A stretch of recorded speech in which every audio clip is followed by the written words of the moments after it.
Hello, hello, what is up? What is good? We got a new chapter of One Piece 1176. Starting off with a big color spread. This looks pretty gnarly. Hanging out, celebrating, cheering together on a gigantic pile of gold with the sunny in the background. I love it. You know, sometimes I feel very envious of people in Japan that can just grab the physical Shonen Jump right off the street and read it.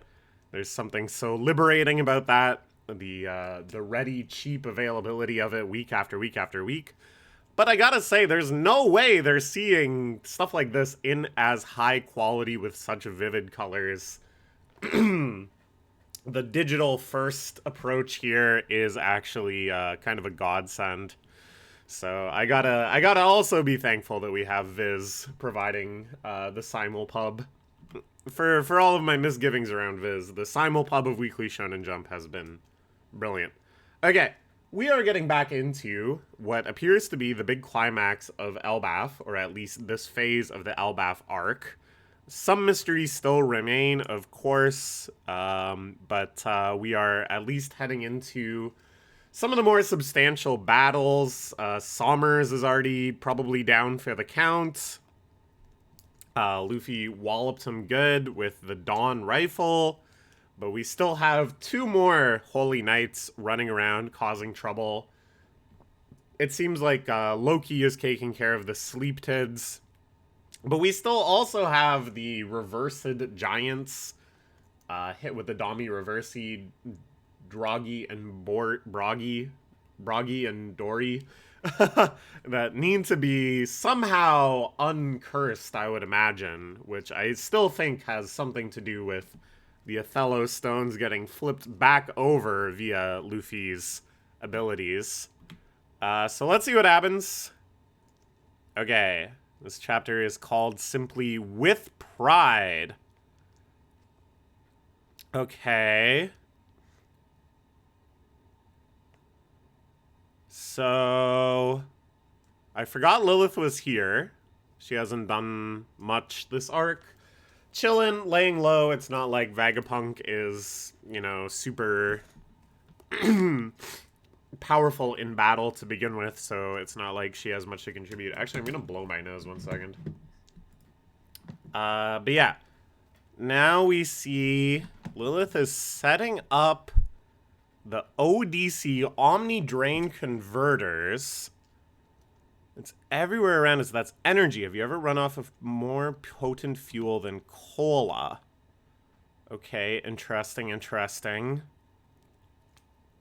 Everybody's freaking out about the gigantic dragon. Even bigger than Kaido. Unclear that it is Loki and that it is on their side. Idiot without a thought in the world. So yeah, I think Loki is, although fighting the bad guys, still bringing a lot of destruction to Elbaf, which is making the poor denizens a little concerned. Nami coordinating with Zeus on some sort of scheme. Okay, okay. Alright, yes, yes, finally, please. We need to save the books. Save the treasure of Ohara. Okay.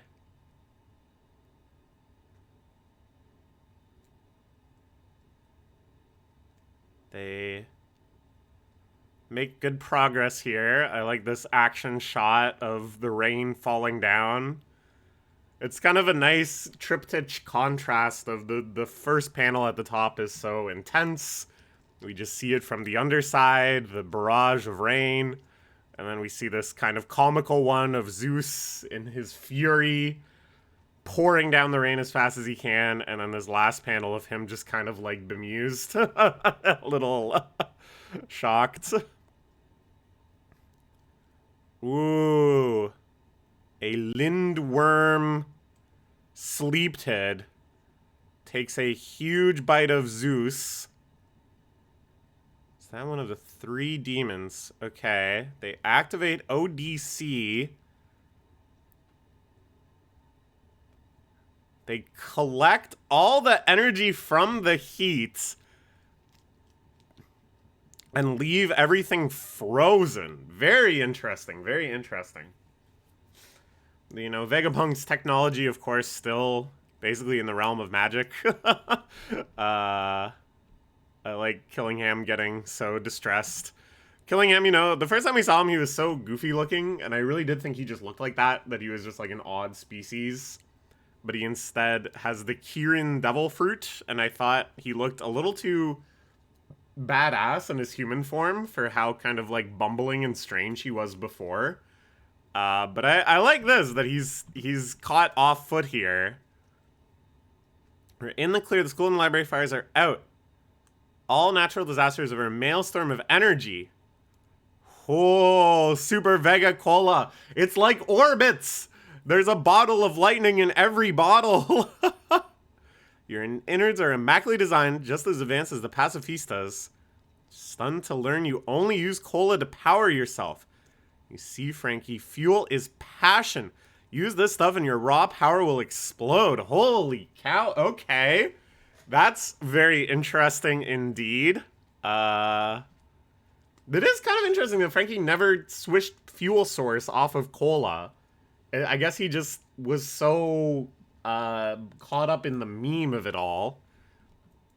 But how powerful is the Super Vega Cola? How powerful will Frankie become in this insane battlefield where there's so many powerful threats in all directions? I don't know. They've really instilled a great sense of chaos here. Okay. Only when history is ended can the new world come about. Interesting, interesting. Perhaps referring to the continual flooding of the world. The attempts to bring about a world in which only really the Red Line and Marijois and such remains. Okay. Jimbei heading in. Ugliest species in the world, I'm gonna puke. I was just reading Fishman Island arc. They're horrible. Sort of elitist mindset I'd expect from a celestial dragon. Need a hole in that mask of yours. Okay. All the muscles in my body are screaming. Any monster I unleash on is gonna cry uncle after a single punch. Super Frankie jumping into action. I just realized he's at some point swapped his forearm bracers for barrels, I guess, to look more in the Elbaf mode. Alright, alright.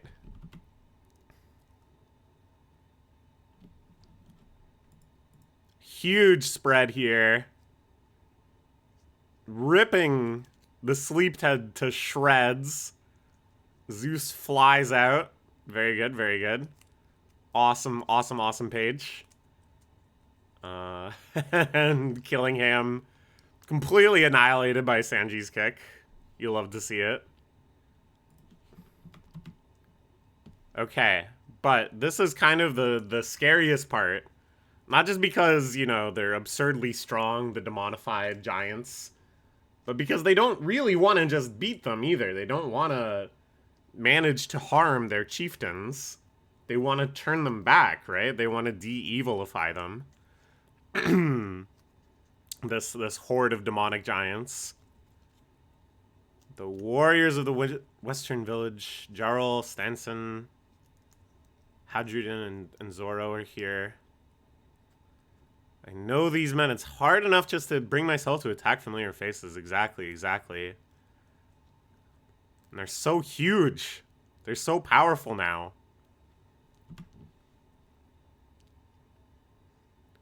Ooh.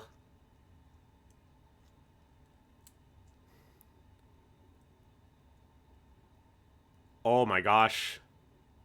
With the last remaining flickers of their consciousness, I think they have to attack each other. So reminiscent of way back on Little Garden where we first encountered them. A tragic... First as farce, then as tragedy, perhaps. First, this duel that already unfolded in tragedy when Mr. 3 tricked them and attacked one with an exploding barrel of ale and caused a fatal seeming blow to get landed after 100 years of combat in such a shameful way. But now, even more tragic, they have to attack each other for real just to subdue themselves from attacking Chief Jarl. Alright. And here we are. Holy crap. Double beheading. Jesus. But with a shouted smile on their face. Century of battles. Whoa! They've been resurrected, but good.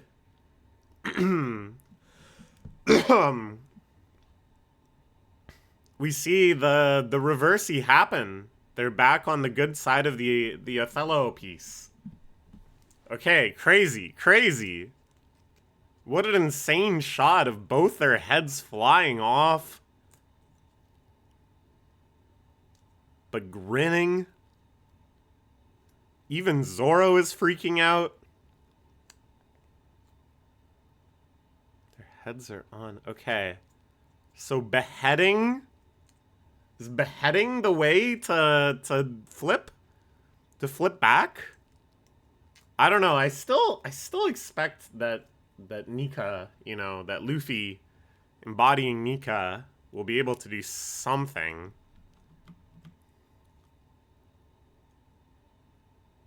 If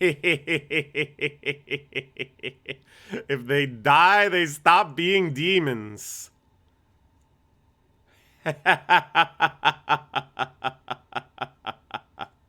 Alright. Okay. It was that simple, huh? But when they killed Rocks, I guess in the last moments... Well, no, like... But he didn't come back to life, he just died. He just died and then he was dead. Same with Harold. Harold just died and then he was dead. I'm a little confused. Because we've seen demonified people die and then they just stay dead. Is it something to do with Luffy's presence? I don't know. Is there some other trick to it that we don't know? That because these ones were flipped by Gunko and not directly by Imu or something, it's like a lesser demonification? I don't know if it'll be something like that. Alright, well, we'll see. This is good stuff. Very exciting. We will see in another week, I suppose, if this rule holds true. But I do really like this final spread of all of them giddy with resolve now that they know all they have to do is just attack them. All of their conflict is gone. The heaviness of their heart is gone. Zoro especially is just giddy. His little shit-eating grin there. Alright. So, I don't know. Things have changed significantly now that Dory and Bragi are good again. That's like a major part of the enemy's fighting force. Now I'm almost expecting like one more... Because the big wild card is still like Gunko being embodied by Imu. And I feel like this might be... Like the structure of this has kind of eluded me. Like it's very chaotic. And only within like the last chapter did it feel like the good guys were making any sort of ground, right? Which typically isn't the case. Like typically, you know, it's a much more back and forth sort of thing. There's like progress throughout the battle. But I did kind of have faith that they were gonna win. I didn't think this would be kind of like a back-to-back explode the whole island and flee situation either. I just felt like that was too tragic after the, waiting Elbaf for the entire run of the series almost. But I think it's like more the structure of they take out the Sleeptids, they take out the other Holy Knights, but then the final boss of Emu within Gunko is absurdly, unfathomably strong, and that's kind of more like a team-up fight. Or maybe them supporting Luffy in a 101 fight. Something like that. I don't know. We will see. We will see. Exciting stuff. And of course, the true mysteries of Elbaf still remain. What is the Giant Sword? What is going on in the top lair? I will keep asking these week after week until we get an answer. Alright, bye-bye for now.